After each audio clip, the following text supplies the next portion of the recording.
मेरे सभी सुनने वालों को मेरा प्यार भरा नमस्ते। उम्मीद करता हूँ आप लोग सब बहुत अच्छे होंगे। दोस्तों, आप लोगों का सितंबर 2025 का एग्ज़ाम बिल्कुल पास में आ चुका है। अभी हम लोग जून के लास्ट वीक में हैं।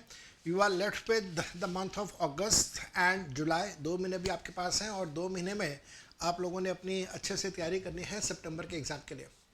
आपकी इस तैयारी में मेरी तरफ से कुछ कंट्रीब्यूशन होना चाहिए और उसके लिए मैं आप लोगों के साथ यहाँ पे असेसमेंट ऑफ इंडिविजुअल के क्वेश्चंस की सीरीज़ स्टार्ट कर रहा हूँ। Starting from the latest examination of May 2025। मई 2025 और मई 2025 से पहले वाले जो क्वेश्चंस आए हैं असेसमेंट ऑफ इंडिविजुअल के, जो कि आपका हमेशा पहला क्वेश्चन होता है, कंपल्सरी क्वेश्चन होता है 15 मार्क्स का। तो मैं वो क्वेश्चंस आप लोगों के साथ डिस्कस करूंगा। लगभग 5-6 एग्जाम के क्वेश्चंस मैं आपके साथ डिस्कस करूंगा ताकि आपको एक अच्छे से आइडिया मिल जाए कि एग्जामिनर आपसे क्या एक्सपेक्ट कर रहा है। और अभी क्योंकि 2 महीने हैं हमारे पास, तो अगर आपको लगता है कि आपकी प्रिपरेशन में, तैयारी में कहीं पे भी कुछ कमी है, तो आप उस कमी को अभी पूरा कर सकते हैं। ये जो सीरीज़ मैं स्टार्ट कर रहा हूँ, इसके अंदर मैं हर वीडियो के अंदर आपको एक ही क्वेश्चन करवाऊँगा और मल्टीपल वीडियोस इस तरह से मेरी तरफ से आपके पास आएंगे। तो मैं YouTube पे पूरी एक प्लेलिस्ट बना दूंगा जिससे आप सारे क्वेश्चंस आराम से कर सकें। ये जो क्वेश्चंस हैं, इसके लिए एक PDF फाइल मैंने तैयार करी हुई है। ये जो PDF फाइल है, ये इसका लिंक मैं आपको डिस्क्रिप्शन बॉक्स में दे रहा हूँ। तो अगर आप लोगों को ये PDF फाइल डाउनलोड करना हो तो डिस्क्रिप्शन बॉक्स में जाइएगा, वहाँ से जाके आप इसे डाउनलोड कर लीजिएगा। PDF फाइल आपके हाथ में होगी और क्वेश्चन मैं सॉल्व करता जाऊँगा। कुछ क्वेश्चन मैं सॉल्व करवा दूंगा, कुछ क्वेश्चंस ऐसे रहेंगे जिसका सोल्यूशन ऑलरेडी है, तो वो सोल्यूशंस मैं आपके साथ डिस्कस कर दूंगा। क्लास स्टार्ट करने से पहले एक छोटी सी चीज़ आपको बता देता हूँ।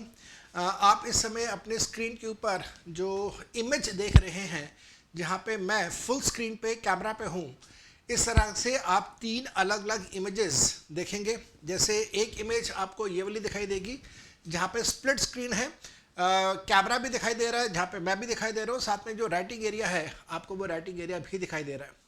और साथ साथ में एक तीसरा आपके पास रहेगा जहाँ पे कैमरा हट जाएगा, कैमरा बंद हो जाएगा और आपको सिर्फ राइटिंग एरिया दिखाई देगा। तो इससे क्या फ़ायदा, क्या बेनिफिट? इससे बेनिफिट ये है कि जब मैं ये चाहता हूँ कि आप मेरी बात को सुने, मेरे ऊपर फोकस करें, तो मैं फुल कैमरा पे आ जाऊँगा। जब मैं चाहता हूं कि आप मेरे को भी सुन ले और साथ साथ में जो राइटिंग एरिया पे मैं कुछ लिख रहा हूं, मैं कुछ समझा रहा हूं, आप दोनों चीज़ों के ऊपर ध्यान लगा ले, तो मैं स्प्लिट स्क्रीन पे आ जाऊंगा। और जब मैं चाहता हूं कि आप सिर्फ राइटिंग एरिया के ऊपर कंसंट्रेट करें, सिर्फ लिखें, तो मैं उस केस में आपको फुल स्क्रीन राइटिंग एरिया की दिखा दूंगा। तो इस तरीके से 3 स्क्रीन्स आपके सामने आती रहेंगी, जिससे आपको ये आइडिया मिल जाएगा कि आपने किस तरीके से प्रिपेयर करना है। बस क्लास को स्टार्ट करते हैं। जैसे मैंने कैलकुलेटर उठा लिया, साइड पर रखा हुआ था टेबल पे, तो आप भी कैलकुलेटर अपने हाथ में रखिए और कैलकुलेटर अपने हाथ में रख के let us start with these questions. ये सीरीज़ है क्वेश्चंस की, जहाँ पे सबसे पहला क्वेश्चन जो मैं आपके साथ डिस्कस कर रहा हूँ वो ये मई 2025 का क्वेश्चन है। 15 नंबर का क्वेश्चन था, पहला क्वेश्चन था जो कि आपके एग्ज़ाम के अंदर आता है। इसी प्रकार से बाकी के जो क्वेश्चंस हैं वो भी मैं आप लोगों के साथ डिस्कस करता जाऊंगा। आपको याद है मैंने आपको हमेशा शुरू से एक बात ये बताई है कि जब कभी भी आपको प्रैक्टिकल क्वेश्चन स्टार्ट करें, तो प्रैक्टिकल क्वेश्चन स्टार्ट करने से पहले आप उस क्वेश्चन की रिक्वायरमेंट क्या है, एग्जामिनर आपसे क्या मांग रहा है, आप उसके ऊपर ध्यान लगाइए। अब क्वेश्चन की रिक्वायरमेंट कहाँ पे गिवन होती है? क्वेश्चन की रिक्वायरमेंट या तो क्वेश्चन के स्टार्टिंग में गिवन होगी या फिर वो क्वेश्चन के लास्ट में गिवन होगी। बहुत सेल्डम, बहुत कम ऐसे केसेस होते हैं जहाँ पे एग्जामिनर की जो रिक्वायरमेंट है, क्वेश्चन की जो रिक्वायरमेंट है, वो आपको क्वेश्चन के बीच में, मिड ऑफ द क्वेश्चन कहीं पे छुपा के दी जाए, ऐसा जनरली होता नहीं है।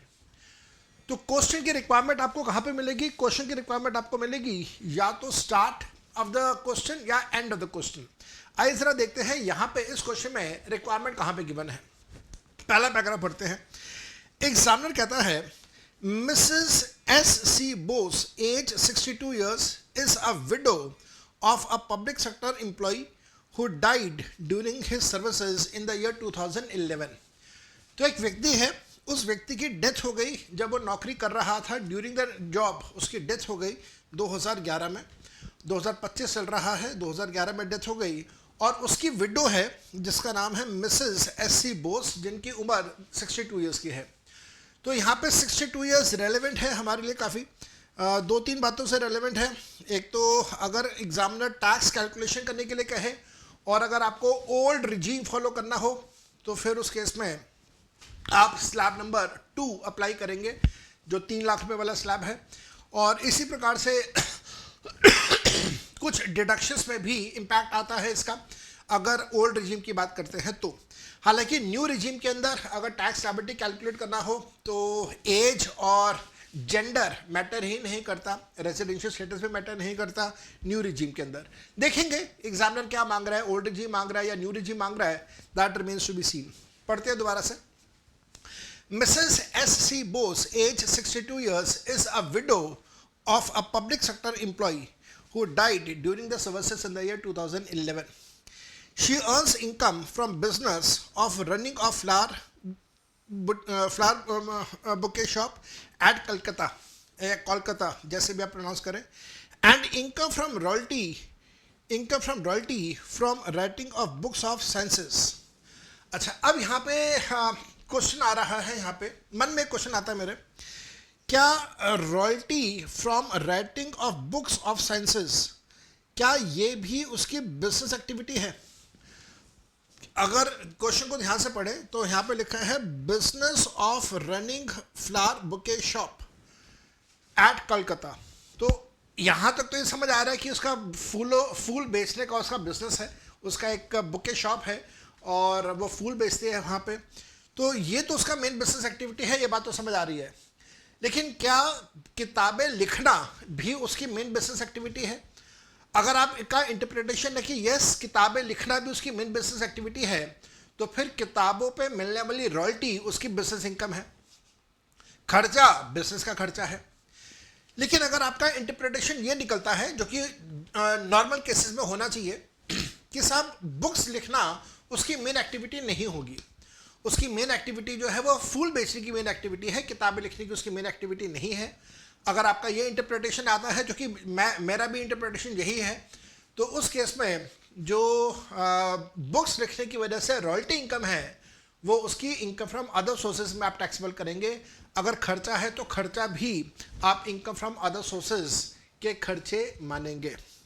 उसके आगे वो कहता है एग्जामिनर, बुक्स जो हैं वो इंडिया में भी बिकती हैं और इंडिया से बाहर भी बिकती हैं। तो आपको ये बात अच्छे से याद है, अगर किताबें इंडिया से बाहर भी बिकती हैं तो उस केस में आपको ओल्ड रिजीम के अंदर 80 QQB याद होगा आपको, मैंने याद करने का आपको तरीका दिया था। बुक्स किताबें से आता है QQB, मैंने आपको तरीका दिया था, आप इस तरीके से इसको याद कर सकते हैं। तो किताबों की वजह से 80 QQB का यहाँ पे डिडक्शन आ जाएगा। अगर ये ओल्ड रिजीम है तो न्यू रिजीम में डिडक्शन नहीं मिलता है। फिर एग्जामिनर कहता है कि प्रॉफिट एंड लॉस अकाउंट है for the year ending March 2025 which is given by her to you, आपने कैलकुलेशंस करने हैं। तो अगर आप ध्यान से देखें तो इस पहले पैराग्राफ में रिक्वायरमेंट कहीं पे गिवन नहीं है, आपको एग्जामिनर सिर्फ इन्फॉर्मेशन दे रहा है, लेकिन हमने एग्जैक्टली इस इन्फॉर्मेशन से क्या करना है, रिक्वायरमेंट क्या है, वो रिक्वायरमेंट गिवन नहीं है। कोई बात नहीं, आइए जरा लास्ट में लाइन पढ़ते हैं, क्या क्वेश्चन की लास्ट लाइन में रिक्वायरमेंट है, आओ जरा वो देखते हैं। एग्जामिनर क्या कह रहा है? एग्जामिनर कहता है compute the total income of Mrs S.C. Bose under the default tax regime of section 115 BAC। Examiner को यहाँ पे सब सेक्शन 1A लिखना चाहिए था, नहीं लिखा, चलो कोई बात नहीं। And optional tax regime of the income tax act for the current assessment year 25-26, that is the previous year 24-25। तो एग्जामिनर आपको सिर्फ टोटल इनकम कैलकुलेट करने के लिए कह रहा है। एग्जामिनर ने कहीं पे भी टैक्स लायबिलिटी कैलकुलेशन नहीं मांगी आपसे। तो एग्जामिनर की रिक्वायरमेंट है कि भाई इसकी टोटल इनकम कैलकुलेट कर दो, दैट्स इट। और टोटल इनकम आपने कैलकुलेट करना है दोनों रिजीम में, जो डिफॉल्ट रिजीम है जिसको हम लोग NTR न्यू टैक्स रिजीम बोलते हैं, और साथ साथ में ऑप्शनल स्कीम जिसको हम लोग OTR का नाम भी देते हैं। तो रिक्वायरमेंट आपको समझ आ गई। अब आपने इस रिक्वायरमेंट के हिसाब से इस पूरे क्वेश्चन को सॉल्व करना है। क्वेश्चन के अंदर दो चीज़ें, टोटल इनकम निकालनी है OTR के हिसाब से टोटल इनकम निकालनी है, NTR के हिसाब से, is as simple as that. आपको एक पूरा profit and loss account given है, प्रॉफिट एंड लॉस अकाउंट के नीचे एडिशन इंफॉर्मेशन गिवन है। आइए जरा एडिशन इंफॉर्मेशन को पढ़ते हैं और साथ साथ में प्रॉफिट एंड लॉस अकाउंट में उसकी मार्किंग करते हैं ताकि क्वेश्चन करते समय हमारे से कहीं पे कोई पॉइंट मिस ना हो जाए। एडिशन इंफॉर्मेशन का पॉइंट नंबर 1 कहता है परचेजेस इंक्लूड 2 लाख रुपए which is related to flowers and creepers which is directly purchased from farmer in cash on 26th of September 2024। तो एग्जामिनर किसके बारे में बात कर रहा है? एग्जामिनर यहाँ पे परचेजेस के बारे में बात कर रहा है। तो परचेजेस के ऊपर पॉइंट नंबर 1 मार्क कर दीजिए। प्रॉफिट एंड लॉस अकाउंट में परचेजेस गिवन है, पॉइंट नंबर 1 मार्क कर दीजिए। आपको याद रहेगा कि इसके ऊपर एडजस्टमेंट है, एडजस्टमेंट ढूंढनी नहीं पड़ेगी। आपको याद रहेगा कि एडजस्टमेंट नंबर 1 जो है वो परचेजेस से रिलेटेड है, तो आप आराम से उसकी एडजस्टमेंट फटाफट मार्क कर लेंगे। नेक्स्ट आगे चलते हैं पॉइंट नंबर 2 पे। एग्जामिनर कहता है repairs and maintenance expenses include a one time deposit of 2 lakh रुपए which is paid to the electricity and water department. तो यहाँ पे एग्जामिनर किसके बारे में बात कर रहा है? यहाँ पे एग्जामिनर रिपेयर्स एंड मेंटेनेंस के बारे में बात कर रहा है। तो रिपेयर्स एंड मेंटेनेंस के ऊपर मार्किंग कर दीजिएगा पॉइंट नंबर 2। मैं भी सिर्फ मार्किंग कर रहा हूँ, अभी टैक्स ट्रीटमेंट नहीं समझा रहा। 2 मिनट दीजिएगा, टैक्स ट्रीटमेंट भी सीखना स्टार्ट कर देंगे। पॉइंट नंबर 3 पे आते हैं। एग्जामिनर कहता है computer and other electronic item includes 1 lakh rupees paid for the television and a washing machine for her household use. तो ठीक है, कंप्यूटर एंड इलेक्ट्रॉनिक आइटम्स के बारे में बात हो रही है, उसके ऊपर मार्क कर देते हैं पॉइंट नंबर 3। मैं फिर से रिपीट कर रहा हूं, मैं सिर्फ पॉइंट्स मार्क कर रहा हूं, टैक्स ट्रीटमेंट अभी नहीं समझा रहा। 2 मिनट दीजिएगा, टैक्स ट्रीटमेंट समझाना स्टार्ट कर दूंगा मैं। पॉइंट नंबर 4, एग्जामिनर कहता है salaries and wages include a salary of 24 lakh रुपए, नहीं सॉरी गलती से बोल दिया 24 lakh, it is 2,40,000 to her illiterate brother. Reasonable salary as per the market rate is 1,80,000 rupees। तो सैलरीज एंड वेजेस के ऊपर पॉइंट नंबर 4 मार्क कर दीजिएगा। सैलरीज एंड वेजेस पे पॉइंट नंबर 4 मैंने मार्क कर दिया। नेक्स्ट आ जाइए point number 5। She purchased a residential house for 110 lakh rupees for which a loan of 75 lakh rupees was taken from State Bank of India. Accrued interest was 3,37,500 rupees till 31st of March 2025, which was paid on 10th of April 2025। मेरे बेटा ध्यान रखिएगा, अगर house property की बात करें तो house property में जो म्युनिसिपल टैक्सेस होते हैं, उन म्युनिसिपल टैक्सेस का आपको डिडक्शन मिलता है अगर आपने म्युनिसिपल टैक्सेस 31 मार्च तक पे कर दिए हैं तो हाउस प्रॉपर्टी में। लेकिन अगर आपकी बिल्डिंग बिजनेस के लिए यूज हो रही है और आप म्युनिसिपल टैक्सेस 31 मार्च तक पे नहीं कर पा रहे हैं तो भी डिडक्शन मिलेगा अगर आपने वो म्युनिसिपल टैक्सेस ITR के ड्यू डेट तक पे कर दिए हैं तो। लेकिन यहाँ पे इस क्वेश्चन में, इस पॉइंट में म्युनिसिपल टैक्सेस की बात थोड़ी ना हो रही है, तो इंटरेस्ट की बात हो रही है। इंटरेस्ट का डिडक्शन एक्रूअल बेसिस पे मिलता है और एक्रूअल बेसिस का मतलब यह हुआ कि अगर आपने 31 मार्च तक पे किया तो भी, 31 मार्च तक पे नहीं किया तो भी आपको उसका डिडक्शन मिल जाएगा। अब चाहे वो आपका प्रॉपर्टी बिजनेस के लिए यूज होती हो या वो प्रॉपर्टी आपकी हाउस प्रॉपर्टी के चैप्टर में कवर हो रही हो, दोनों सिचुएशन में आपको इंटरेस्ट का डिडक्शन मिलेगा। अगर आपने 31 मार्च तक पे नहीं किया है तो भी डिडक्शन मिलेगा। आगे एग्जामिनर कहता है no principal amount and interest was paid by Mrs S.C. Bose till 31st of March 2025। तो कुछ भी उसने पे नहीं करा है 31 मार्च तक, कोई बात नहीं। The ground floor of the house was use for the shop and the first floor was occupied for her residence. ये बहुत जरूरी बात आ गई। पूरे मकान का आधा बिजनेस के लिए यूज हो रहा है और आधा यूज हो रहा है उसके रेसिडेंस के लिए। जरा प्रॉफिट एंड लॉस अकाउंट में देखते हैं कि क्या हाउस प्रॉपर्टी के इंटरेस्ट से रिलेटेड कोई डाटा यहाँ पे गिवन है क्या। मेरे ख्याल से तो कहीं पे भी इसका डाटा गिवन नहीं है। चलो, अगर इसका डाटा गिवन नहीं है तो कोई बात नहीं, मैंने आपको सिखाया था कि आप यहीं पे इसकी डबल लाइन डबल लाइन लगा के इसकी मार्किंग कर लीजिए। याद रखिएगा कि पॉइंट नंबर 5 अभी हम लोगों ने करना है। पॉइंट नंबर 6 पर जाते हैं। एग्जामिनर कहता है that she purchase an electric vehicle on 30 September for 25 lakh पे फॉर हर बिजनेस पर्पसेस।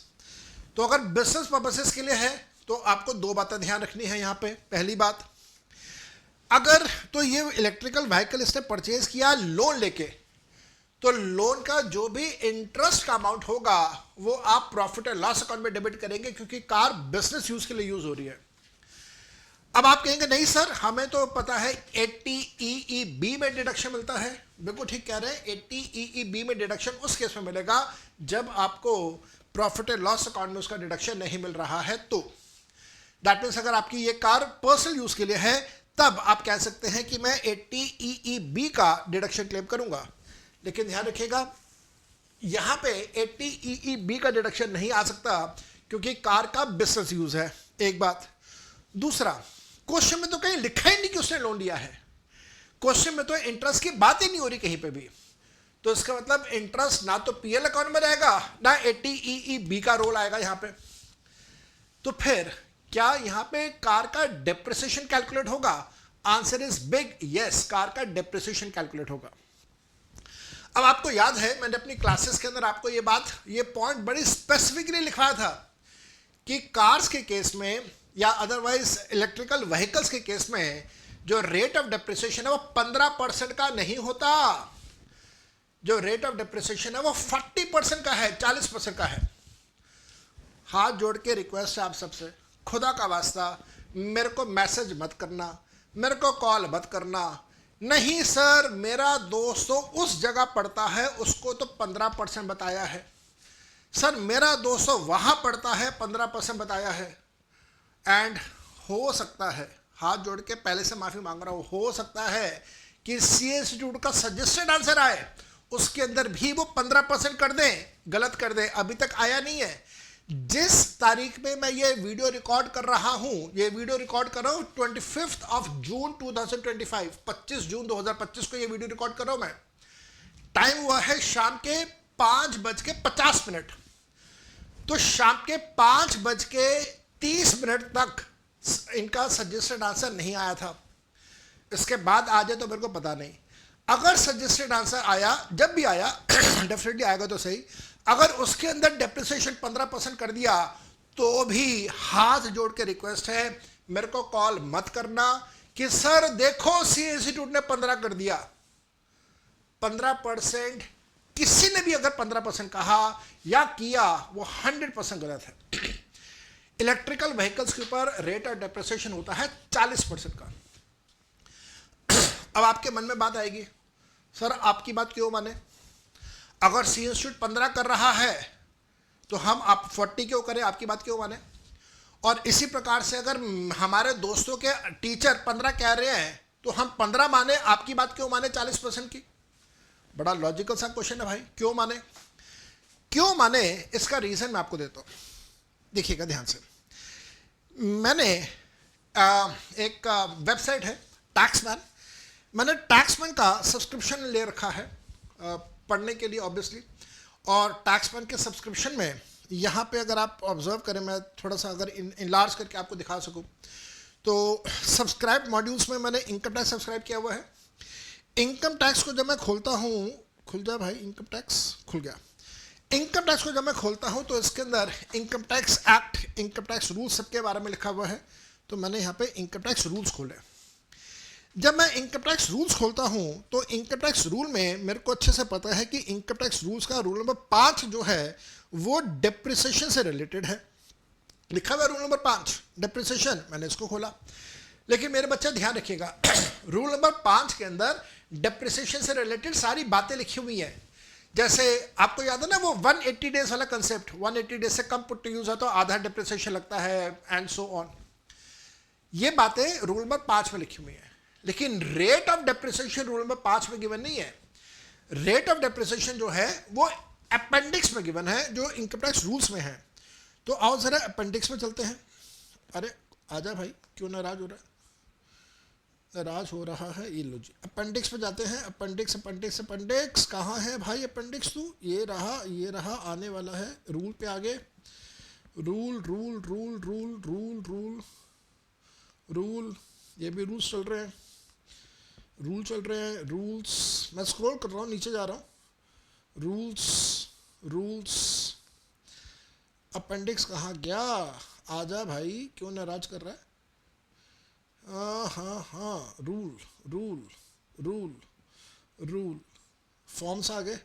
तो फॉर्म से ऊपर अब हाँ ये रहा जी, देखिएगा यहाँ पे देखिए अगर आप ध्यान से तो लिखा हुआ है new appendix the table of rates eight which depreciation is admissible. चलो इसको खोलते हैं, ज़रा पता चले कि भाई किस रेट के ऊपर डिप्रिसिएशन लगेगा। मैंने ये खोला तो आपके सामने है, अगर आप ऑब्जर्व करें तो यहाँ पे आप देख पा नहीं, चलेगा नहीं, कोई बात नहीं। तो टेंजिबल एसेट्स दिया हुआ है। टेंजिबल एसेट्स में पहले आपको दिया हुआ है बिल्डिंग, आप अच्छे से यहाँ पे पढ़ पा रहे हैं। फिर दिया हुआ है फर्नीचर एंड फिटिंग्स, फिर दिया हुआ है प्लांट एंड मशीनरी। आपको अच्छे से पता है कि car will come under the category of plant and machinery. Plant and machinery में स्क्रॉल डाउन करते करते करते करते करते करते मैं नीचे जाऊंगा तो ये पॉइंट आता है पॉइंट नंबर 13। पॉइंट नंबर 13 में देखिए क्या लिखा हुआ है, एनर्जी रिन्यूएबल डिवाइसेस बीइंग। तो एनर्जी रिन्यूएबल डिवाइसेस बीइंग, और इसके अंदर अगर आप ध्यान से देखें तो आपको यहाँ पे point number MNO, point number O मिल रहा है। पॉइंट नंबर O को ध्यान से पढ़िए, क्या लिखा हुआ है, electrically operated vehicles including battery powered और फ्यूल सेल पावर्ड व्हीकल्स। और ध्यान से देखिएगा रेट ऑफ डिप्रिसिएशन कितना लिखा हुआ है, 40%। तो भाई मेरे को मानो या ना मानो, इनकम टैक्स के कानून को तो मान लो। इनकम टैक्स का कानून बड़ा साफ है जी, इनकम टैक्स का कानून बड़ा साफ है, इनकम टैक्स रूल्स बहुत साफ हैं। वो कहता है कि रेट ऑफ डिप्रिसिएशन 40% का होगा। अगर आपके दोस्त यार किसी भी जगह पे पढ़ते हैं और अगर उनको 15% बताया गया है तो हाथ जोड़ के माफ़ी, ये 15% ठीक नहीं है। इसी प्रकार से सी इंस्टीट्यूट का सजेस्टेड आंसर आएगा। मैं उम्मीद करता हूं कि सी इंस्टीट्यूट ठीक करेगा, 40% का डिप्रिसिएशन लगाएगा। लेकिन अगर 40% नहीं लगाया, 15% का डिप्रिसिएशन लगाया, हाथ जोड़ के रिक्वेस्ट है, मेरे को फ़ोन मत करना, मेरे को मैसेज मत करना कि देखो सर सी इंस्टीट्यूट ने 15 कर दिया। सी इंस्टीट्यूट वैसे ही 85 गलतियाँ करता है, ये वाली गलती भी कर दे, कोई बात नहीं, बर्दाश्त कर जाना। अब आपके मन में होगा कि सर बकवास छोड़ो, ये बताओ एग्ज़ाम में क्या करना मैंने। तो भाई मैं तो ये बोलूँगा एग्ज़ाम के अंदर 40% ही करके आना जो कानून में लिखा हुआ है। बाकी आपकी जैसे मर्जी, आपको 15 पे ठीक लगता है 15 पे कर लेना, मैं 15 नहीं करूँगा, मैं 40% का डिप्रिसिएशन लगाऊंगा। It's as simple as that. Moving on to the next part. और ये 40% वाला पॉइंट मैंने क्लास के अंदर स्पेसिफिकली लिखा है वो आपको, और वहाँ पर मार्किंग करवाई है that this is very very important. Moving on, इसके आगे अगर हम लोग देखें तो पॉइंट नंबर 7 दिया हुआ है। अच्छा पहले इलेक्ट्रिकल व्हीकल्स को भी आप मार्क कर लीजिएगा, क्योंकि इलेक्ट्रिकल व्हीकल से रिलेटेड भी कोई इन्फॉर्मेशन ऊपर प्रॉफिट एंड लॉस अकाउंट में गिवन नहीं है। इसके आगे अगर मैं जाऊं तो पॉइंट नंबर 7 दिया हुआ है, ये कहता है she sold 10,000 listed shares of SBCL limited for 11,66,000 रुपये on 11 December 2024 which are purchase for 2,65,000 on 16 August 2024। मेरे बेटा 16 अगस्त 2024 का मतलब 23 जुलाई के बाद खरीदा, कोई बात नहीं, 23 जुलाई के बाद खरीदा है और बेचा है 11 दिसंबर को, that means within the period of 12 months बेच दिया, तो it is short term in the nature. तो capital gain is short term in the nature. अगर ये लॉन्ग टर्म भी होता तो आप इंडेक्सेशन का सिस्टम अप्लाई नहीं करेंगे, इंडेक्सेशन का सिस्टम बंद कर दिया गया है ऑन एंड आफ्टर 23 जुलाई 2024। पर यहाँ पे इंडेक्सेशन की बात ही नहीं करनी चाहिए, एसेट है ही शॉर्ट टर्म नेचर का। फिर एग्जामिनर कहता है compute the total income of Mrs SC Bose. तो as simple as that examiner ने कहा कि आप इसकी टोटल इनकम निकाल दीजिए। मेरे बेटा टोटल इनकम कैलकुलेट करते हैं, जो कि आसानी से हो जाएगा। आई डोंट बिलीव कि इसमें कोई दिक्कत आएगी। एंड ये जो पेपर आया था मई में, this question was damn easy, this was pretty easy. Why it was easy? क्योंकि आपके इससे पहले वाले एग्जाम्स के अंदर इससे ज़्यादा मुश्किल क्वेश्चन आए हुए हैं ये क्वेश्चन तो बहुत आसान क्वेश्चन है, कुछ भी नहीं है। खास तौर पर टैक्स लायबिलिटी कैलकुलेशन नहीं मांगी एग्जामिनर ने आपसे, ये सबसे बड़ी बात है। तो मैं इसका सोल्यूशन आपके साथ में स्टार्ट कर रहा हूँ, क्योंकि एग्जामिनर ने यहाँ पे new regime and old regime दोनों मांगा है, तो मैं दोनों की कैलकुलेशन साथ साथ में करूँगा। तो मैं हेडिंग दे रहा हूँ यहाँ पे, calculation of total income of Mrs. Bose under NTR new tax regime and OTR that is old tax regime for assessment year 2025-2026। तो दोनों कैलकुलेशन पैरेलली कर लीजिए, लिखना एक बार पड़ेगा, फिगर्स दो बार आ जाएंगी, टाइम बच जाएगा हमारा। तो एनटीआर भी करेंगे, ओटीआर भी करेंगे। एनटीआर ओटीआर दोनों करना है, और एनटीआर ओटीआर दोनों में सबसे पहले हम लोग लेंगे इनकम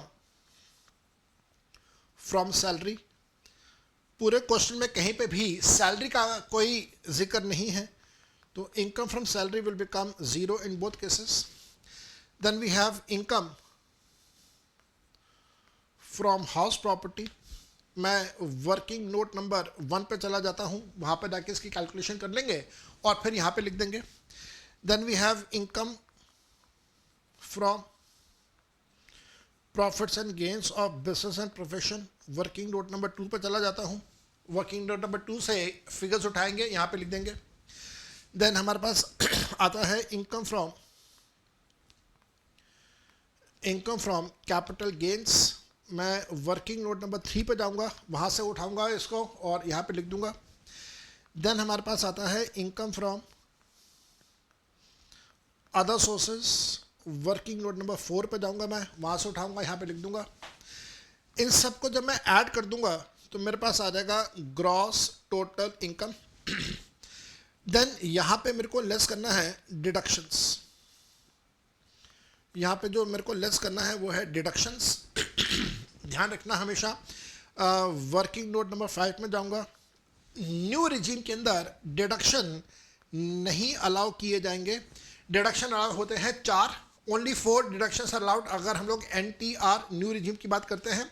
4 कौन कौन से हैं, रिकॉल करवा देता हूं। पहला, एम्प्लॉयर का कंट्रीब्यूशन जो कि एनपीएस के अंदर है, न्यू पेंशन स्कीम के अंदर है, अंडर 80 CC-D सबसेक्शन 2। दूसरा, एम्प्लॉयर का कंट्रीब्यूशन जो अग्निवीर में है, अग्निवीर कॉर्पस फंड के अंदर है वो। और तीसरा 80 JJAA एंड चौथा इज 80 LA। LA हमारे सिलेबस का पार्ट नहीं है, उसके बारे में हम लोग डिस्कशन नहीं करते हैं। तो 3 डिडक्शंस हैं जो न्यू रिजीम में मिलते हैं। इस क्वेश्चन में तीनों में से किसी का जिक्र नहीं हुआ, इस वजह से मैंने यहाँ पे नील कर दिया है। ओटीआर के अंदर हम लोग देखेंगे कौन कौन सा डिडक्शन मिलेगा, और उसके बाद हमारा फाइनल आंसर आ जाएगा जो एग्जामिनर की रिक्वायरमेंट है कि हमें टोटल इनकम कैलकुलेट करनी है। तो टोटल इनकम कैलकुलेट करके उसको हम लोग यहाँ पे माइनस कर देंगे, डिडक्शंस को कैलकुलेट करके माइनस करेंगे तो हमारे पास टोटल इनकम आ जाएगी। तो दिस इज द फॉर्मेट। अब हम लोग स्टार्ट कर रहे हैं हाउस प्रॉपर्टी। तो let us start with working note number 1, calculation of house property income. मेरे बेटा ध्यान रखना, आधा मकान सेल्फ ऑक्यूपाइड है।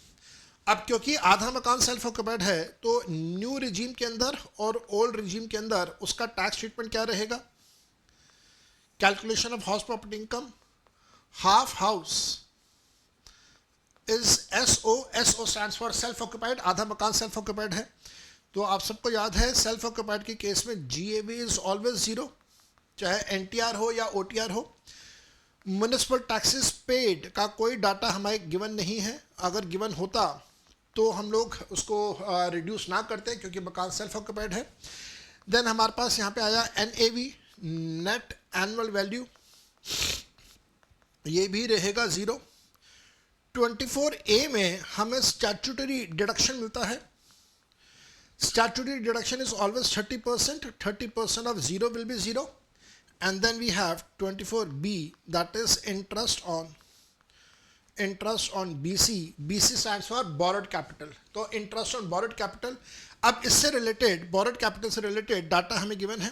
पॉइंट नंबर 5 के अंदर डाटा गिवन है। अगर आप ध्यान से पढ़ें तो एग्जामिनर कहता है कि एक्रूड इंटरेस्ट इज 3,37,500, तो आधा इस 3,37,500 का आधा हाउस प्रॉपर्टी के लिए है, सेल्फ ऑक्यूपाइड हाउस के लिए है, तो 337,500 का आधा किया, दैट विल कम टू 168,750। तो हम लोग यहाँ पे एनटीआर में इसका डिडक्शन नहीं देते, अलाउड नहीं होता, लेकिन ओटीआर में 168,750 का डिडक्शन आ जाएगा, subject to the maximum limit of 2 lakh रुपए। यहाँ पे 168,750 का डिडक्शन आ जाएगा। तो हमारे पास हाउस प्रॉपर्टी इनकम कितनी होगी? हाउस प्रॉपर्टी इनकम एनटीआर में 0, ओटीआर में 168,750 का लॉस हमारे पास आ जाएगा। मेरे ख्याल से कोई दिक्कत नहीं है। 2 लाख की लिमिट, अच्छा आप में से कई स्टूडेंट ये कहेंगे सर 30,000 की लिमिट लगाओ, तो भाई 30,000 की लिमिट तब लगती है जब मकान का रिपेयर्स या रेनोवेशंस के लिए लोन लिया जाए, लेकिन यहाँ तो लिखा है कि मकान को परचेज करने के लिए लोन लिया है। क्योंकि परचेज के लिए लोन लिया है इस वजह से लिमिट 2 लाख की है, ना कि 30,000 की लिमिट है। तो अब ये 168,750 की फिगर यहाँ पे लिख देते हैं। एनटीआर में फिगर आ गई 0, ओटीआर में फिगर आ गई 168,750 का लॉस। ठीक हो गया, मेरे ख्याल से दिक्कत नहीं होनी चाहिए। अब आइए business and profession, working note number 2 पे जाते हैं।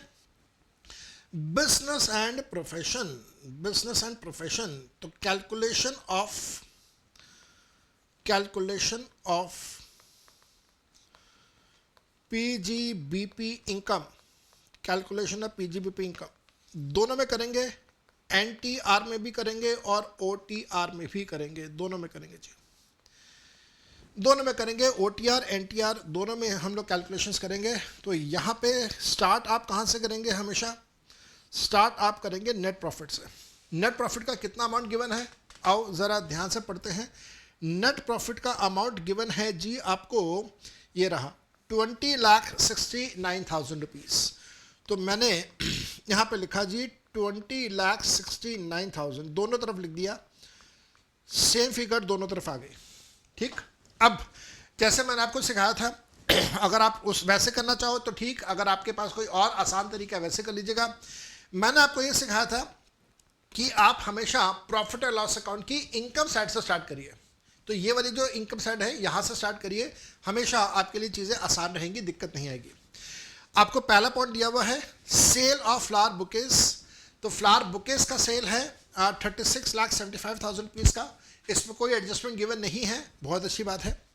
फिर कहता है फैमिली पेंशन 3,60,000। मेरे बेटा फैमिली पेंशन का अमाउंट जो है ये बिजनेस की इनकम नहीं है, ये अदर सोर्सेज की इनकम है। तो हम बिजनेस इनकम में से इस 360 को यहाँ से हटा देंगे।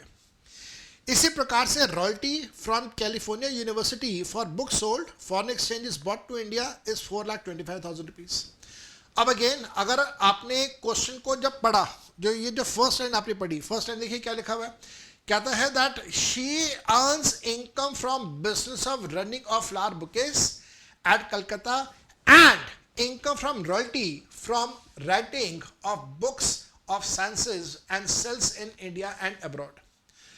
तो अगर आप इंटरप्रिटेशन ये लेते हैं कि रॉयल्टी की इनकम भी उसकी बिजनेस की इनकम है, तो फिर ठीक है, आपने प्रॉफिट और लॉस अकाउंट में क्रेडिट किया है, जो बिल्कुल ठीक किया आपने, और इसी से रिलेटेड एक्सपेंसेस 75,000 के डेबिट किए हैं, फिर वो भी ठीक है।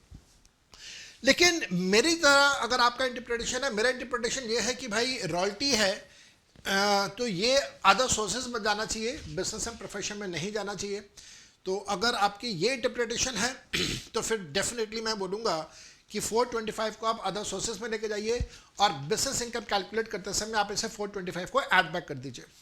एंड देन सिमिलरली 75,000 का जो एक्सपेंसेस दिया हुआ है आपको उसको भी एडजस्ट करना होगा, उसको भी आपको ऐड बैक करना होगा। Then answer will vary, answer में फ़र्क आएगा ही आएगा। लेकिन हाँ, ध्यान रखिएगा जो ओवरऑल टोटल इनकम है उसके ऊपर इम्पैक्ट नहीं पड़ेगा। क्यों नहीं पड़ेगा? इस वजह से नहीं पड़ेगा कि आपने अमाउंट को या तो बिजनेस के चक्कर में टैक्सेबल करना है या अदर सोर्सेज में टैक्सेबल करना है। जो लड़ाई है, जो कंफ्यूजन है, वो तो यही है ना कि कौन से हेड में टैक्सेबल करना है। हेड हमें पता चल जाए तो ठीक है, लेकिन अमाउंट में तो कोई लड़ाई झगड़ा नहीं है ना। अमाउंट में तो कोई लड़ाई झगड़ा है ही नहीं बिल्कुल भी। हमें पता है कि रॉयल्टी में से एक्सपेंसेस का अमाउंट माइनस करेंगे, जो नेट अमाउंट बचेगा उस नेट अमाउंट का हम लोग 80 QQB में डिडक्शन दे देंगे। तो प्रोसेस में कोई दिक्कत नहीं है, सिर्फ हेड की दिक्कत है। मेरे हिसाब से अदर सोर्सेस होना चाहिए। आप बिजनेस एंड प्रोफेशन करना चाहते हैं, कर सकते हैं, कोई लड़ाई झगड़ा मत करना। Moving on to this, then we have dividend income. Dividend में लिखा हुआ है नेट ऑफ टीडीएस। अब आपको याद है कि डिविडेंड के ऊपर सेक्शन 194 कहता है कि 10% का टीडीएस है, तो यहाँ पे लिखा है नेट ऑफ टीडीएस, इसका मतलब 4,50,000 जो दिया हुआ है ये 90% है, आपने इसे 100% करना है, जो कि आसानी से हो जाएगा। देन आपको दिया हुआ है interest on fix deposit receipt FDR, और एग्जामिनर कह रहे हैं कि इसके ऊपर टीडीएस नहीं हुआ, दैट इज 76,000 रुपीज जो गिवन है, ये आपको ग्रॉस अमाउंट गिवन है, नेट अमाउंट गिवन नहीं है। देन दिया हुआ है आपको closing stock 1,36,000 rupees. Now the good part is कि इस पूरे क्वेश्चन में इनकम साइड में कोई एडजस्टमेंट गिवन नहीं है। तो इनकम साइड में कोई एडजस्टमेंट गिवन नहीं है तो फटाफट इस फिगर्स उठाओ और बिजनेस इनकम कैलकुलेट करो, साथ साथ में पैरेलली साथ साथ में अदर सोर्सेज की इनकम भी कैलकुलेट करते चलो। तो आइए स्टार्ट करते हैं business and profession. Business and profession में नेट प्रॉफिट में अब आप ये सारी चीज़ें ऐड बैक कर दीजिए। क्या क्या आपने ऐड बैक करना है? सबसे पहले आपको फैमिली पेंशन का अमाउंट दिया हुआ था,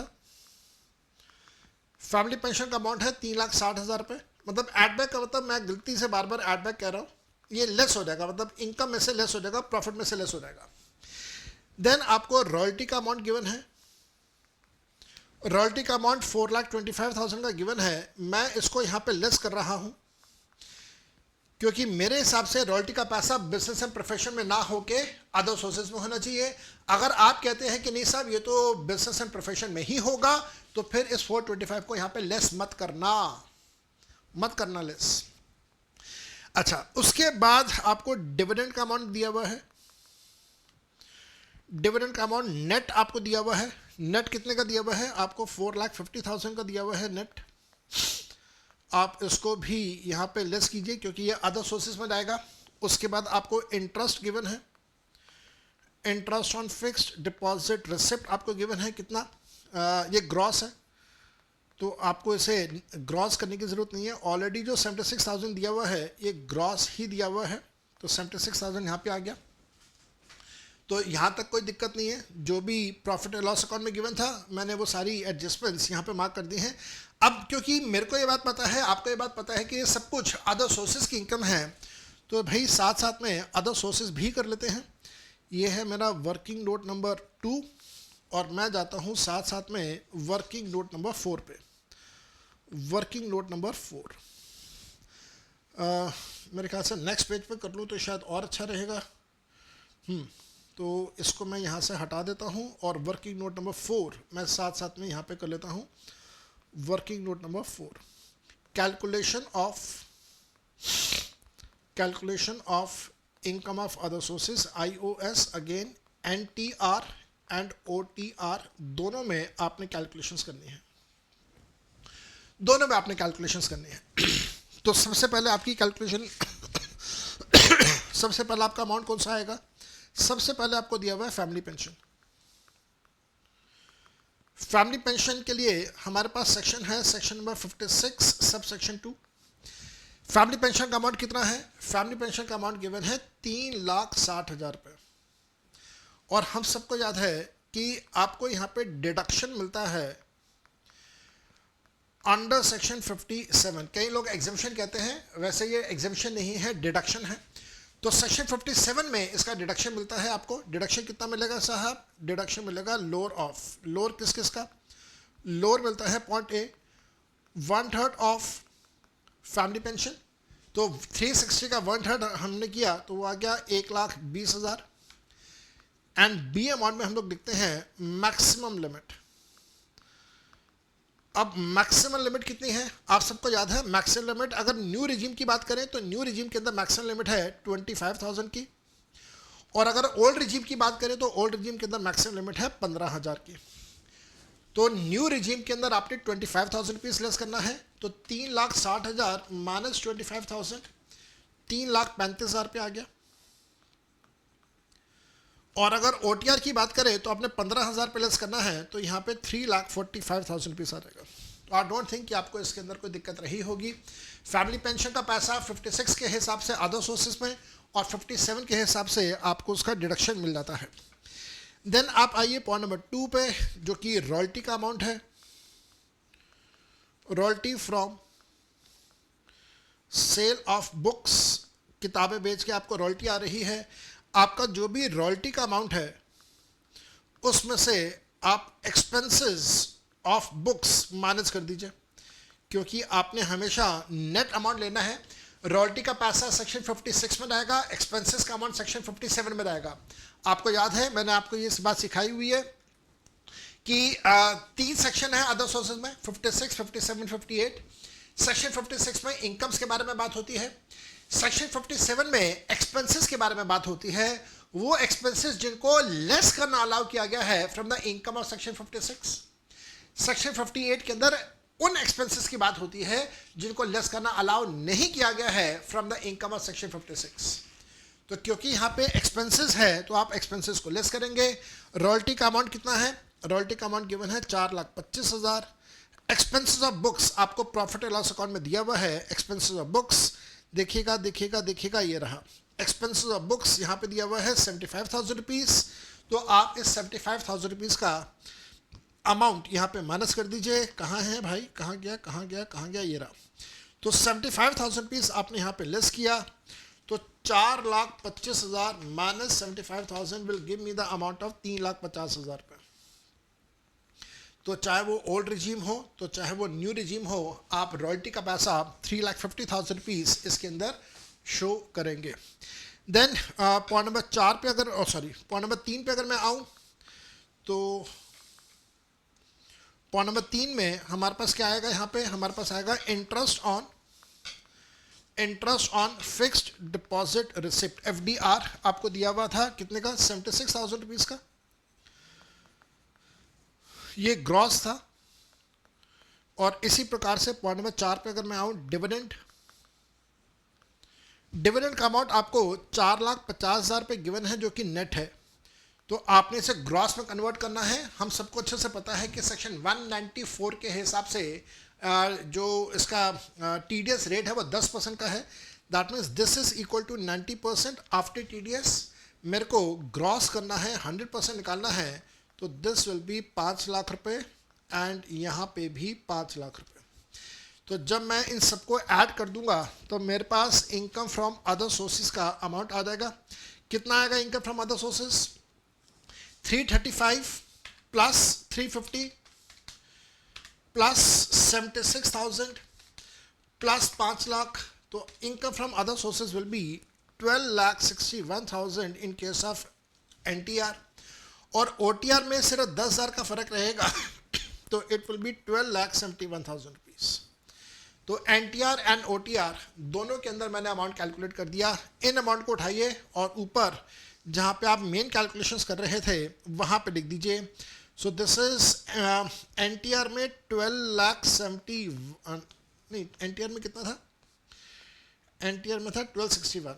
तो यहाँ पे लिख दिया मैंने 12,61,000 रुपीज़, 12,61,000 और यहाँ पे लिख दिया 12,71,000। प्रीटी फेयर, इसमें मेरे ख्याल से कोई दिक्कत आपको होनी नहीं चाहिए। बिजनेस एंड प्रोफेशन कर रहे हैं वो करते रहेंगे, कंटिन्यू करते हैं। बिजनेस एंड प्रोफेशन को इनकम साइड हम लोगों ने कंप्लीट कर लिया। आइए ज़रा एक्सपेंसेस साइड पे देखते हैं। एक्सपेंसेस साइड पे आपको क्या क्या गिवन है? एक्सपेंसेस साइड पे आपको ओपनिंग स्टॉक गिवन है जिसके ऊपर कोई एडजस्टमेंट नहीं है। उसके बाद परचेसेस गिवन है 15,66,000 जिसपे ऊपर आपको पॉइंट नंबर 1 का एडजस्टमेंट गिवन है। पॉइंट नंबर 1 का एडजस्टमेंट पढ़ते हैं। एग्जामिनर क्या कहता है? एग्जामिनर कहता है कि परचेजेस इंक्लूड 2 लाख रुपए which relate to the flowers and creepers directly purchase from farmer in cash. मेरे बेटा, फार्मर से आप कैश में परचेज कर रहे हैं। आपको याद है कि कोई भी खर्चा अगर आपने किया 10,000 रुपये से ज़्यादा और अगर आपने उसकी पेमेंट किया, वो पेमेंट भी किया 10,000 रुपये से ज़्यादा, तो खर्चा भी 10 से ज़्यादा, पेमेंट भी 10 से ज़्यादा, तो फिर वहाँ पे सेक्शन अप्लाई होता है सेक्शन 40A सब सेक्शन 3 और वो हम लोग डिस अलाउ कर देते हैं। लेकिन मेरे बच्चे इस बात का ध्यान रखिएगा, ये जो कंसेप्ट है इस कंसेप्ट का एक्सेप्शनल केस गिवन है रूल नंबर 6DD में। और रूल 6DD हमें ये बताता है कि चाहे आपका खर्चा और उसकी पेमेंट 10,000 रुपये से ज़्यादा है तो भी आप खर्चा प्रॉफिट एंड लॉस अकाउंट में डेबिट करेंगे, उसे पीएल अकाउंट में डेबिट करना अलाउ किया जाएगा। रूल नंबर 6DD है इससे रिलेटेड। और वहाँ पे एक पॉइंट दिया हुआ है कि अगर आप कोई भी पेमेंट फार्मर को कर रहे हैं और फार्मर से आप प्रोडक्ट परचेज कर रहे हैं तो फिर that is allowed to be made in cash. तो ये पॉइंट नंबर 1 हमारा बिल्कुल अलाउड है, जस्टिफाइड है। ये पीएल अकाउंट में डेबिट हो सकता है, इससे डेबिट किया है, जो कि बिल्कुल ठीक है, इसमें कहीं पे कोई गलती नहीं है। वापस आते हैं प्रॉफिट एंड लॉस अकाउंट में, अगले पॉइंट पर देखते हैं क्या लिखा हुआ है। सैलरीज एंड वेजेस 4,90,000 और हमने इस पर एडजस्टमेंट मार्क किया हुआ है, एडजस्टमेंट नंबर 4 है। आइए जरा एडजस्टमेंट नंबर 4 इसका पढ़ना स्टार्ट करते हैं। क्या है? एग्जामिनर कहता है salaries and wages include a salary paid 2,40,000 rupees to her illiterate brother, reasonable salary as per the market rate is 1,80,000 रुपये। नाउ आपको याद है हमने सेक्शन क्या था, section 40A sub section 2 payments made to the specified person. Specified person में मैंने आपको पूरी लिस्ट लिखवाई थी कि अगर कोई प्रोप्राइटर है तो प्रोप्राइटर के लिए स्पेसिफाइड पर्सन कौन होगा, अगर पार्टनरशिप फर्म है तो स्पेसिफाइड पर्सन उसके लिए कौन होगा, अगर कंपनी है तो स्पेसिफाइड पर्सन कौन होगा, पूरी लिस्ट लिखी हुई है। ये क्वेश्चन सोल प्रोप्राइटर का है। Mrs Bose as a proprietor यहाँ पे काम कर रही है। प्रोप्राइटर के केस में स्पेसिफाइड पर्सन कौन कौन होता है? प्रोप्राइटर के केस में स्पेसिफाइड पर्सन होता है spouse, brothers and sisters and आगे बाकी लीनियल असेंडेंट्स, लीनियल डिसेंडेंट्स। तो यहाँ तो लिखा हुआ है कि उसका भाई है, तो उसका मतलब ये स्पेसिफाइड पर्सन है। और स्पेसिफाइड पर्सन को अगर आप पेमेंट कर रहे हैं in the opinion of the assessing officer which is more than the market value, तो वो एक्सेस अमाउंट डिसअलाउ कर दिया जाता है। यहाँ पे आप ध्यान से पढ़िए, एग्जामिनर कहता है कि पेमेंट किया है 240 जबकि मार्केट वैल्यू है 180, तो जो डिफरेंस 60,000 रुपीज़ का है वो आपको डिसअलाउ करना होगा। तो आप यहाँ पे सोल्यूशन में बिजनेस एंड प्रोफेशन में देखेंगे यहाँ पे एक्सेस या excessive salary paid to specified person. अगर सेक्शन याद हो तो सेक्शन लिख देना, गलत मत लिखना, खुदा का वास्ता है। तो section 40A sub section 2 specified person का सेक्शन है। जो एक्सेस अमाउंट है 60,000 रुपये वो मैंने ऐड बैक कर दिया, डिसअलाउ कर दिया। ठीक हो गया? मेरे ख्याल से कोई दिक्कत नहीं होनी चाहिए आपको यहाँ पे। Moving on to the next part, salaries and wages हो गया। नेक्स्ट आइए, कहता है expenses related to books which are authored by him 75,000, वो हम लोग ऑलरेडी लेस कर चुके हैं अदर सोर्सेज में। मैं फिर से रिपीट कर रहा हूँ शायद तीसरी या चौथी बार, अगर आप ये कह रहे हैं कि रॉयल्टी का पैसा बिजनेस इनकम है तो फिर ये खर्चा बिजनेस का खर्चा है जो कि जस्टिफाइड है, डेबिट किया हुआ है, ठीक किया हुआ है, कुछ मत करना। फिर वो कहता है expenses in relation to dividends. अच्छा पहले यहाँ पे ये 75,000 मेरे को ऐड बैक तो करना होगा ना। एक्सपेंसेस रिलेटिंग टू बुक्स से रिलेटेड जो खर्चा है 75,000 आप उसको ऐड बैक कर दीजिए। और फिर कह रहा है एक्सपेंसेस रिलेटिंग टू डिविडेंड, कितने का है एक्सपेंसेस रिलेटिंग टू डिविडेंड? 12,000 का, आप उसको भी ऐड बैक कीजिए। अब क्वेश्चन यहाँ पे आता है सर आपने यहाँ तो ऐड बैक कर दिया, लेकिन जब अदर सोर्सेज की इनकम कैलकुलेट किया था तो वहाँ पे आपने डिविडेंड में से इसको लेस क्यों नहीं करा? तो मेरे बेटा याद रखिएगा सेक्शन नंबर 57 का प्रोविजो है जो कि ये बात बोलता है कि डिविडेंड के केस में आप सिर्फ एक खर्चा लेस कर सकते हैं, और वो भी कौन सा? Interest on loan taken to invest in shares. अगर शेयर्स में इन्वेस्ट करने के लिए कोई लोन लिया है तो उस लोन का जो इंटरेस्ट का अमाउंट है सिर्फ वो लेस कर सकते हैं, इसके अलावा आप और कोई भी खर्चा लेस नहीं कर सकते। तो एक्सपेंसेस को आप लेस नहीं करेंगे, इस वजह से मैंने यहाँ पे लेस नहीं किया है। बिजनेस की कैलकुलेशन करते समय, बिजनेस इनकम की कैलकुलेशन करते समय आप इस 12,000 रुपये को यहाँ पे ऐड बैक कर देंगे। Moving on to the next part, हाँ नेक्स्ट दिया हुआ है repairs and maintenance expenses of 3,25,000 rupees, और एडजस्टमेंट नंबर 2 है। आओ जरा एडजस्टमेंट नंबर 2 पढ़ें। एडजस्टमेंट नंबर 2 कहता है repairs and maintenance include a one time deposit of 2 lakh रुपए which is paid to electricity and water department. यहाँ पे लिखा हुआ वन टाइम डिपॉजिट 2 लाख रुपए। नाउ द क्वेश्चन अराइजेस कि ये जो वन टाइम डिपॉजिट है इसका नेचर क्या है? अगर तो ये रिफंडेबल नेचर का है, सिक्योरिटी के नेचर का है, तो भाई फिर तो ये हमारा बिजनेस एसेट है और बैलेंस शीट के एसेट साइड पर शो कर देंगे इसको कि ये हमने डिपॉजिट दिया हुआ है जो कि रिफंडेबल है, हमें वापस मिलेगा। लेकिन अगर ये रिफंडेबल डिपॉजिट नहीं है, ये पैसा वापस मिलेगा ही नहीं, रिफंड ही नहीं होगा, तो फिर definitely this is a business expenditure, this is a business expenditure. मैंने शायद आप लोगों को क्लास में ये वाला पॉइंट डिस्कस किया था आपके साथ। यहाँ पे दिल्ली में I am an owner of one building, commercial building है जो कि मैंने आगे लेट आउट किया हुआ है, और उस बिल्डिंग से रिलेटेड दिल्ली की म्यूनिसिपल कॉरपोरेशन ने, एमसीडी ने, आज से लगभग 3 साल पहले, कोरोना के बाद, कोरोना के जस्ट इमीडिएटली बाद 2022 की बात है, तो इन्होंने फ्यूचर के 10 सालों का एक कन्वर्शन चार्ज होता था, तो 10 सालों का कन्वर्शन चार्ज एक साथ इन्होंने चार्ज कर लिया। नाउ क्या ये रिफंडेबल अमाउंट है? आंसर इज नो, रिफंडेबल नहीं है। Conversion charge is not refundable. तो अगर इन्होंने मेरे से लमसम 10 सालों का पैसा एक साथ चार्ज कर लिया, वन टाइम डिपॉजिट ले लिया मेरे से, तो क्या ये मेरा बिजनेस का खर्चा है? आंसर इज यस, क्योंकि ये रिफंडेबल नहीं है। लेकिन मान लीजिए अगर कोई ऐसा खर्चा मेरे से लिया जा रहा है जो रिफंडेबल नेचर का है, होता है जनरली, मेरे साथ भी है। मेरी उसी बिल्डिंग के अंदर इलेक्ट्रिसिटी मीटर लगा हुआ है और उस इलेक्ट्रिसिटी मीटर के ऊपर एक सिक्योरिटी का अमाउंट लगभग 2 लाख रुपए का मैंने डिपॉजिट किया हुआ है, और जिस समय मैं वो इलेक्ट्रिसिटी कनेक्शन सरेंडर करूंगा वो 2 लाख रुपए मेरे को वापस मिलेगा, वो रिफंडेबल है। तो अगर तो रिफंडेबल डिपॉजिट है तो वो मेरे एसेट्स में जाएगा, लेकिन अगर वो रिफंडेबल डिपॉजिट नहीं है, वन टाइम पेमेंट है जैसे मेरे साथ है, तो वो बिजनेस का खर्चा है। अब यहाँ पे एग्जामिनर ने तो कुछ नहीं कहा रिफंडेबल है या नहीं है, तो ऐसे केस में आपको जो बेसिक इंस्टिंक्ट है, जो फर्स्ट ख्याल आपके मन में आता है, वैसे एग्जाम में करके आइएगा। आप अगर चाहे ये अज्यूम करें कि साहब ये रिफंडेबल है, तो फिर उस केस में आप इसको बिजनेस का खर्चा मत माने और ऐड बैक कर दें।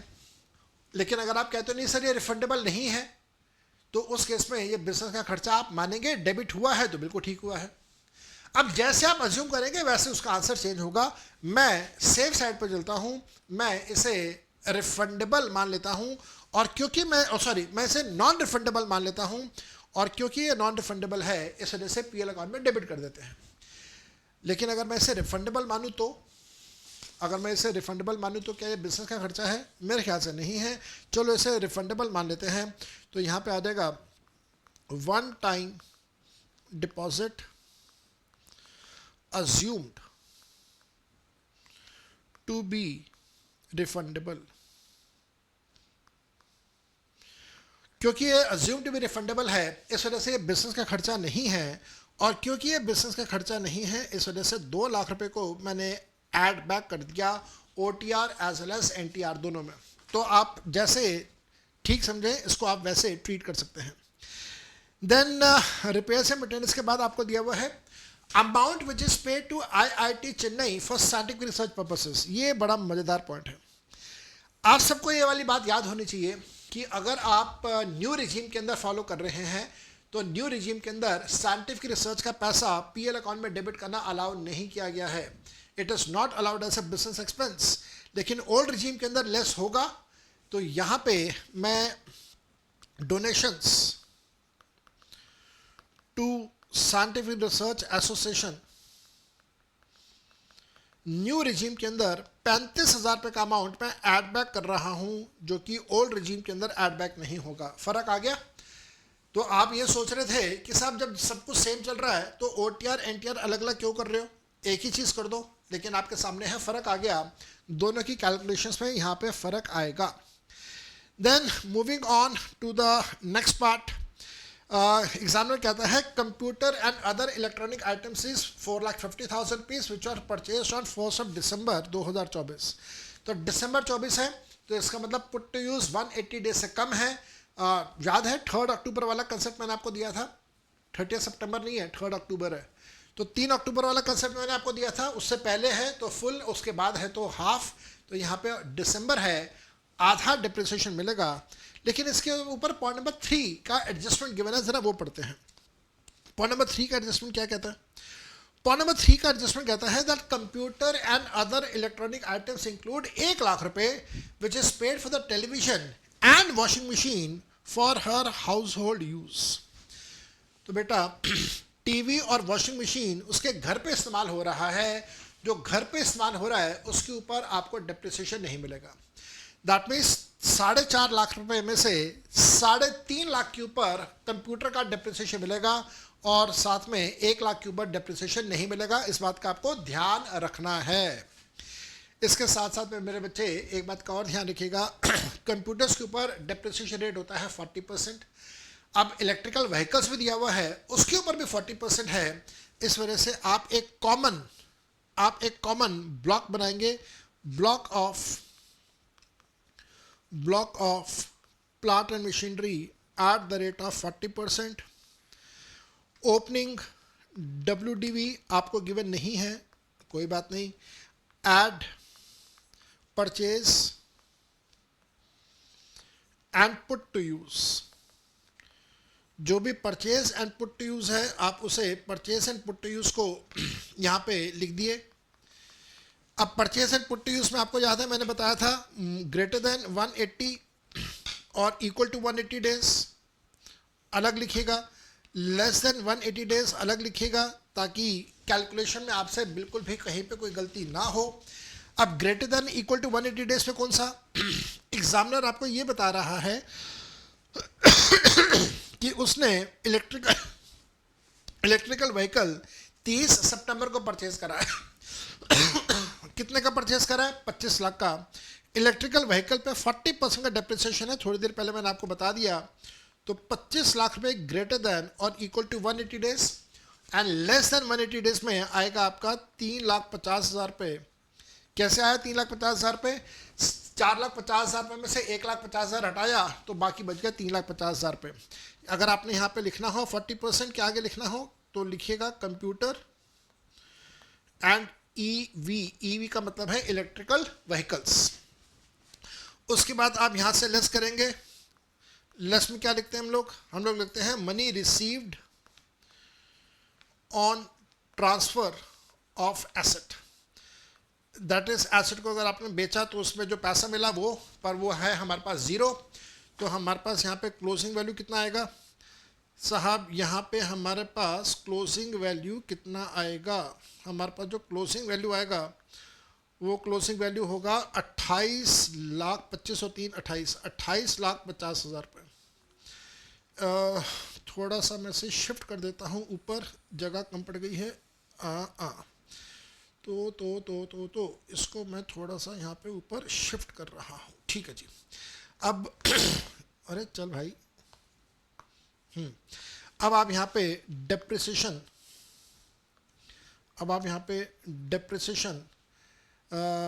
का अमाउंट लेस कर दीजिए।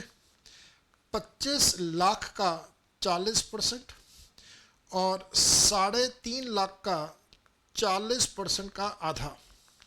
कैलकुलेट कर दीजिए। 25 लाख का 40% विल गिव मी 10 लाख और 3.5 लाख का 40% का आधा will give me 70,000। So opening value of next year, दोनों को लेस कर दीजिए।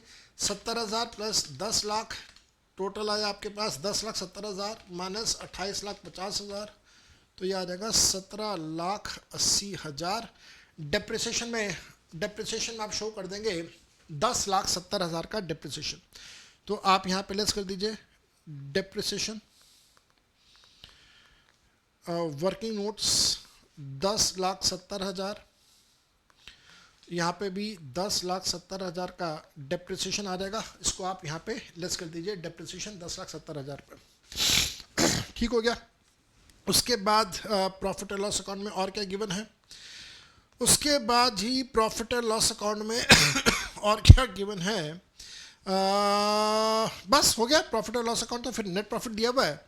तो प्रॉफिट एंड लॉस अकाउंट की तो सारी एडजस्टमेंट्स हमने कर ली हैं। अब आप आइए ज़रा एडिशन इन्फॉर्मेशन देखिए, कोई पॉइंट मिस तो नहीं हो गया।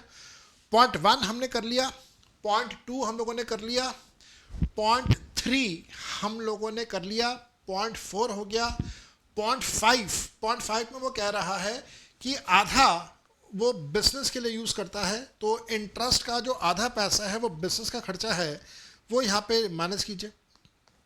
Interest on loan relating to ground floor से रिलेटेड जो इंटरेस्ट है वो आधा 168,750 आप आधा पैसा यहाँ पे लेस कीजिए। ठीक है, तो ये वाला पॉइंट भी हो गया हमारा। पॉइंट नंबर 5 हमारा हो गया। पॉइंट नंबर 6 इलेक्ट्रिकल व्हीकल का था, वो भी हो गया। पॉइंट नंबर 7 कैपिटल गेंस का है। आइए जरा कैपिटल गेंस का पॉइंट भी फटाफट कर लें। Working note number 5, calculation of capital gains. आप पहले पीरियड ऑफ होल्डिंग कैलकुलेट कर लीजिए। पीरियड ऑफ होल्डिंग कहाँ से स्टार्ट होगा? पीरियड ऑफ होल्डिंग स्टार्ट होगा जिस दिन परचेज करा एसेट, परचेज करा है 16 अगस्त 2024।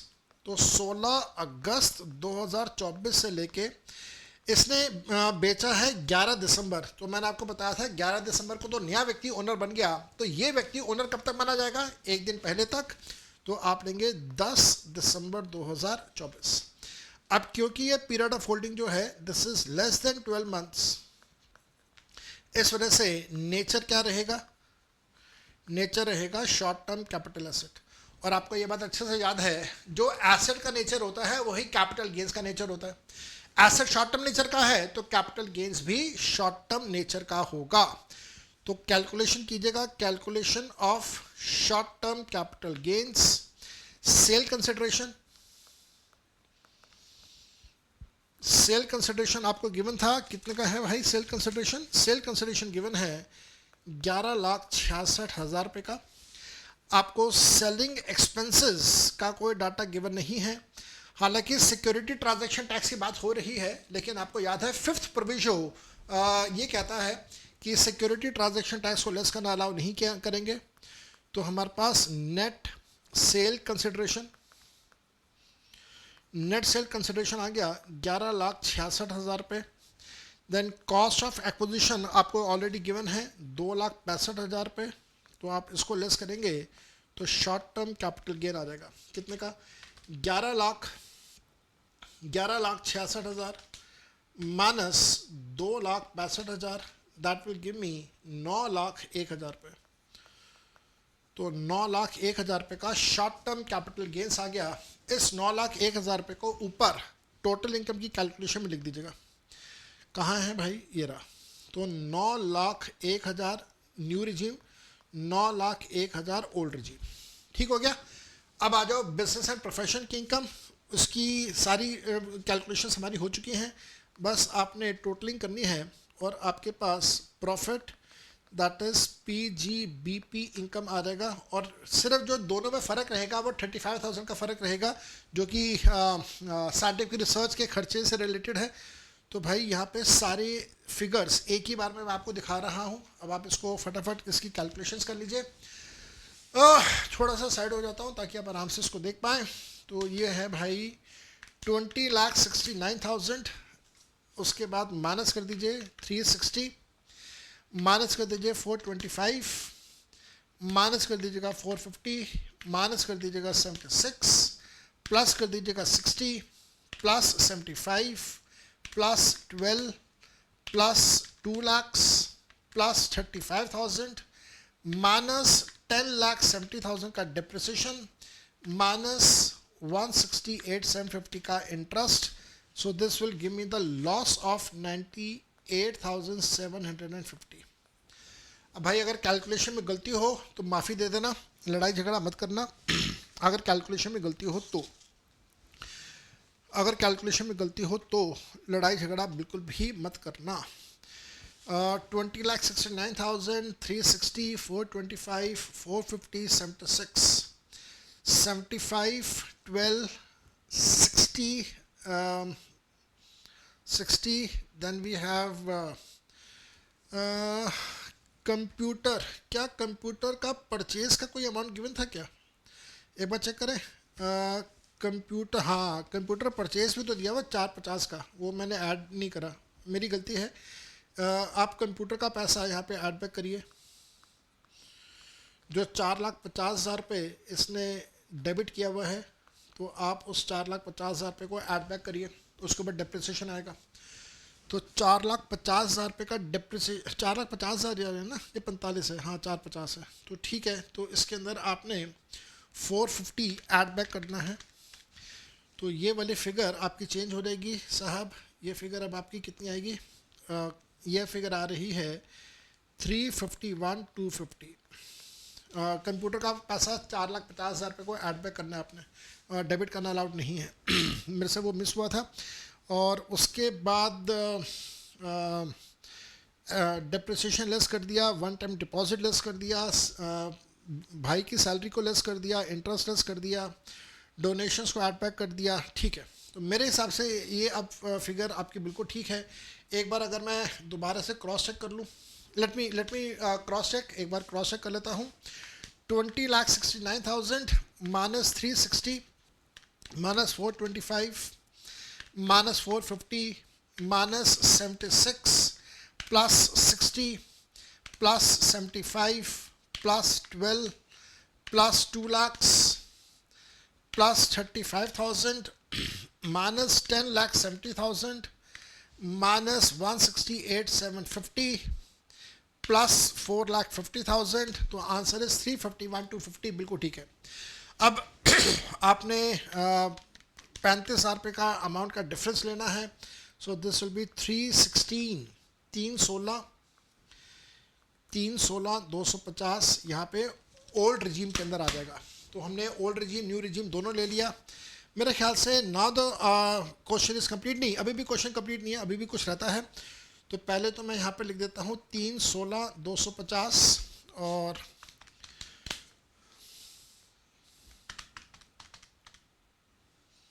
कितना आ रहा है? 316,250 में से 35,000 लेस कर दीजिएगा, तो कितना आ रहा था ये? 280। 316,250 मैंने क्या लिखा है? 316,250, और यहाँ पे आपने 316,250 में 35,000 और ऐड करना है, तो 351,250, ठीक है। तो 351,250 का अमाउंट यहाँ पे आ गया, ठीक है जी। अब ग्रॉस टोटल इनकम निकालिए।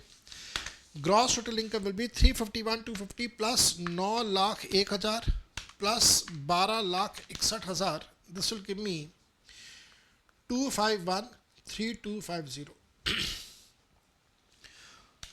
OTR की केस में 316,250 plus 9,01,000 plus 12,71,000 minus 168,750। So this will be 231,9500। एक बार दोबारा से कर लेते हैं कैलकुलेशन, कहीं पे गलती ना हो जाए। 351,250 प्लस 9,01,000 प्लस 12,61,000, सो 251,3250, ठीक है। और दूसरे केस में है 168,750 का loss plus 316,250 plus 9,01,000 plus 12,71,000। So this will give me 231,9500, ठीक है जी। अब ओल्ड रिजीम के अंदर आपको डिडक्शन मिलता है, तो ओल्ड रिजीम में डिडक्शंस हमने कैलकुलेट करना है। तो डिडक्शंस का अमाउंट के लिए मैं जाता हूँ वर्किंग नोट नंबर, हाँ कहाँ, हाँ चलिए वर्किंग नोट जो है डिडक्शंस का अमाउंट कैलकुलेट कर देता हूँ मैं आपके लिए। Calculation of deductions for old tax regime. अब मेरे बच्चे ध्यान रखिएगा, पहली लाइन में लिखा हुआ था कि इसकी एज 62 ईयर्स की है। अगर एज 62 ईयर्स की है तो 80 TTB में interest on fixed deposit receipts आ जाएगा। रेसिडेंशियल स्टेटस चेक कर लेना, रेसिडेंट है या नॉन रेसिडेंट है, कुछ लिखा हुआ है। अगर नॉन रेसिडेंट है तो डिडक्शन नहीं मिलेगा। मेरे ख्याल से यहाँ पे कुछ नहीं लिखा हुआ, तो आप अज्यूम कर लीजिए कि रेसिडेंट है, और क्योंकि रेसिडेंट है तो 80 TTB का डिडक्शन मिलेगा। ध्यान रखिएगा 80 TTA रेसिडेंट नॉन रेसिडेंट दोनों के लिए होता है, लेकिन 80 TTB सिर्फ रेसिडेंट के लिए है। तो इंटरेस्ट ऑन FDR का मैक्सिमम डिडक्शन 50,000 का मिलेगा। और फिर 80 QQB में जो डिडक्शन होगा रॉयल्टी ऑफ बुक्स, इसका जो डिडक्शन मिलेगा वो डिडक्शन होगा लीस्ट ऑफ, लीस्ट किस किस का, पहला एक्चुअल रॉयल्टी, जो actual royalty included in actual royalty which is included in gross total income. Actual royalty हमने कितना कमाया था, एक्चुअल रॉयल्टी कमाया था 4 लाख, कितना था, 4,25,000 रुपये। एक्चुअल रॉयल्टी का अमाउंट था, हाँ, 4,25,000। तो 4,25,000, हालांकि यहाँ पे आपका 75,000 का आपने डिडक्शन क्लेम कर लिया है, तो उसको हटा दें तो ज़्यादा अच्छा रहेगा। तो दैट मीन्स हमारे पास यहाँ पे जो अमाउंट आएगा दैट विल बी 350। आपने वो अमाउंट लेना है जो कि ग्रॉस टोटल इनकम के अंदर आपने इंक्लूड करा है। और फिर मैक्सिमम लिमिट कितना, मैक्सिमम लिमिट है 3 लाख रुपए का। और सी में आप लोग लेते हैं परसेंटेज ऑफ बुक्स सोल्ड। लेकिन ध्यान रखिएगा ये वाला कंसेप्ट अप्लाई उस केस में नहीं होता जहाँ पे लमसम रॉयल्टी है। जैसे इस क्वेश्चन में लमसम रॉयल्टी है तो आप इसको लिखेंगे नॉट एप्लीकेबल। तो दोनों में जो सबसे छोटा अमाउंट है वो है 3 लाख रुपए का। तो जो डिडक्शन मिलेगा वो डिडक्शन मिलेगा 3,50,000 रुपये का। याद रखिएगा 3,50,000 का डिडक्शन ओल्ड रिजीम के अंदर आएगा, न्यू रिजीम के अंदर डिडक्शन नहीं आएगा। तो आप यहाँ पे ओल्ड रिजीम के अंदर 3,50,000 रुपये का डिडक्शन का अमाउंट लेस कर देंगे। ओल्ड रिजीम में आपने 3,50,000 रुपये का डिडक्शन लेस किया तो आपके पास टोटल इनकम आ जाएगी, दैट विल बी 1969,500, यहाँ पे 251,3250। तो ये आपके पास आंसर आ रहा है old regime as well as new regime के अंदर। तो मेरे बेटा इस क्वेश्चन को करने में लगभग आधा घंटा या 40 मिनट तो लगेंगे ही लगेंगे। मैंने जब ये क्वेश्चन सॉल्व करा तो मेरे ख्याल से टाइम ज़्यादा लगा है, लगभग 1 घंटा लिया है। उसका रीज़न मैं आपको साथ साथ में समझा रहा था। एग्ज़ाम के अंदर आपने किसी को समझाना थोड़े ना है, एग्ज़ाम के अंदर तो आपने फटाफट सारा सोल्यूशन करते जाना है। और ध्यान रखिएगा स्टेप मार्किंग होती है और स्टेप मार्किंग के हिसाब से आप इसका कैलकुलेशंस करेंगे और आपको नंबर मिलेंगे। तो चलिए आज पहला सेशन हम लोगों ने किया, तो मैं आपको आज यहाँ तक करवा रहा हूँ। इसी प्रकार से मैं आपको कुछ समय के बाद आपको असेसमेंट ऑफ इंडिविजुअल के क्वेश्चंस देता रहूँगा। लगभग 5-6 एग्जाम के क्वेश्चंस करेंगे। पूरी प्ले लिस्ट मैं आपको दे दूँगा, आप उस प्ले लिस्ट को फॉलो कीजिएगा और सारे क्वेश्चंस कर लीजिएगा। कि ये जो नोट्स मैंने यूज़ करे हैं इसका PDF डिस्क्रिप्शन में दे रहा हूँ, उसको आप वहाँ से यूज़ कर लीजिएगा। आज के लिए यहाँ तक, bye bye and enjoy yourself. Good day to all of you.